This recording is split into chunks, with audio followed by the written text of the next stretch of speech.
विशेष धर्माच्या लोकांना टार्गेट केलं जात आहे किंवा विरोधकांचे अतिक्रमणांच्या नावाखाली त्यांची दुकानं तोडली जात आहेत, अशा वेळी काय सांगाल तुम्ही या परिस्थितीबद्दल? एकेकाळी नगरमध्ये शिवसेनेचा बालेकिल्ला म्हणून नगरला ओळखलं. आज गाडगे बाबा त्यांचं पण हो स्मरण करायला पाहिजे, कारण आता त्याच्यावरनं परत परवाच झालेलं आहे. आपण अभिवादन कधी करायचं, श्रद्धांजली कधी व्हायची, तर गाडगे बाबांनी जे सांगितलं ना की धर्म हा जगायचा असतो, सांगायचा नसतो. आणि खरा धर्म हा मी मुख्यमंत्री असताना गाडगे बाबांनी जो या दशसूत्री सांगितलेला आहे तो खरा धर्म. अगदी छत्रपती शिवाजी महाराजांनी सुद्धा दुसऱ्या धर्माचा द्वेष करा असं शिकवलेलं नाहीये. जे या देशाला आपला मानतात ते आपले.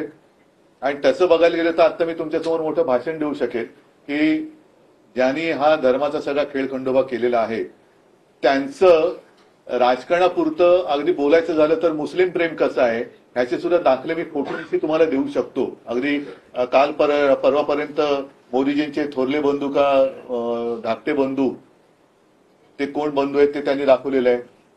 त्यांच्याबद्दल मोदीजींनी फार आपुलकीने आणि प्रेमाने ट्विट केलेलं आहे.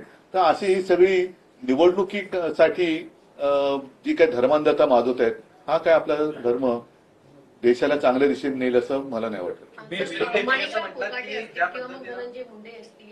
त्यांचं रक्षण करणे हे यांचं हिंदुत्व आहे का? माणिकराव कोकाटेंचं रक्षण करणं, धनंजय मुंडेंचं रक्षण करणं, आता सुद्धा तुम्ही बघितलंय ते न्यू इंडिया बँक ती बुडालेली आहे, ती कोणाच्यामुळे बुडालेली आहे, ह्यांचं रक्षण करणं हे भाजपचं हिंदुत्व आहे का? म्हणजे नेमकं जसं मी म्हटलं ना की माझ्या हिंदुत्वाची काहीतरी व्याख्या व्यवस्थित आहे, भाजपच्या हिंदुत्वाची व्याख्या काय, आणि मग तुम्ही करा ना काय करायचं.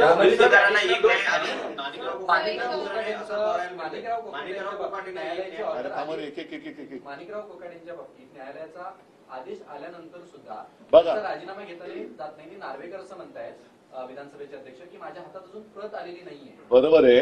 आता न्यायालयाने सुद्धा तत्परता दाखवण्याची गरज आहे. आमच्या बाबतीमध्ये न्यायालयाचा निकाल 3 वर्ष होऊन गेली तरी सुद्धा तो लागतोय. 2-2, 3-3, 4-4 न्यायाधीशांची कारकीर्द त्याच्यात पूर्ण झाली तरी सुद्धा तो निकाल लागलेला नाहीये. या बाबतीत निकाल लागलाय तर किमान ती प्रत तरी सन्माननीय नार्वेकरांच्या हाती द्यावी अशी जर का कोणी मागणी केली तर त्याच्यात गैर काय. आणि एवढे जर का हे न्यायालयाच्या निकालाच्या प्रतीचा जर का मान आदर सन्मान राखणार असतील तर त्यांनी आमच्या बाबतीत जो काही न्याय राखला किंवा न्याय दिला त्याला न्याय ते मानत असतील तर आत्ताच हे म्हणजे सगळं विचित्रच चाललेलं आहे. सर 2 मर्सिडीज दिल्या की पदं मिळायची, 2 मर्सिडीज दिल्या की पदं मिळायची असं वक्तव्य निलंज जोगेंनी आता अखिल भारतीय मराठी साहित्य संमेलनामध्ये केलेलं आहे आणि आपल्यावर थेट आरोप केलेले आहेत. संमेलनात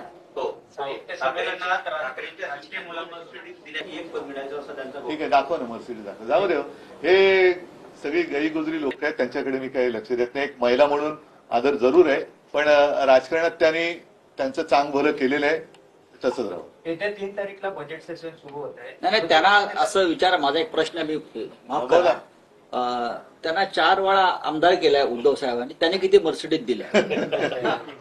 त्यांना उद्धव साहेबांनी आमच्याकडल्या महिला आघाडीचा विरोध असताना 4 वेळा विधान परिषदेचा आमदार दिलाय, उपसभापती केलं. त्यांनी 8 मर्सिडीज दिल्यात का असेल त्या पावत्या वगैरे घेऊन आव्यात त्यांनी का? बजेट सेशन सुरू होत आहे, विरोधक म्हणून विरोधी पक्ष नेते पदासाठी काय पत्र वगैरे? ठीक आहे ना, बघू. आता सध्या किरणजींचा प्रवेश आणि त्यानिमित्ताने माझे सगळे अहिल्यानगरची पदाधिकारी इकडे आलेत. एक प्रवाहाच्या विरुद्ध पोहणं नाही मी म्हणत, तर चुकीच्या दिशेने चाललेला प्रवाह योग्य दिशेने वळवण्यासाठी सगळे एकत्र येत आहेत. त्याच्याबद्दल मी त्यांचं सगळ्यांचं मनापासून स्वागत करतो. दरम्यान लाडकी बहीण योजनेचे म्हणजे देशभर राज्यभरामध्ये प्रचार करण्यात आला, मात्र आता आपण बघतो की ते त्यांना मर्सिडीज देणारे आरोप करणार आहेत ना, त्यांना म्हणजे लाडक्या बहिणीला पैसे का नाही मिळेल ते बघा ना. स्वतः मर्सिडीज मधून फिरतात पण लाडक्या बहिणी का मग उपाशी राहिल्यात? जाऊ द्या.